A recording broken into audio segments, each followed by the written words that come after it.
So guys, this is makeeasy and we have simple solution for this. Memory card is locked and you cannot use this memory card. This is look like this, and if you connect this memory card in your laptop also, this will not allow you to format.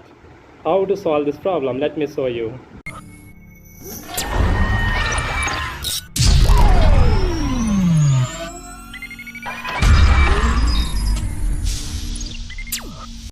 In this memory card you can see this written here, micro SD, HC and something else. At the back side also you can see this, and now over here you can see this one button or port. So what you need to do to solve that problem?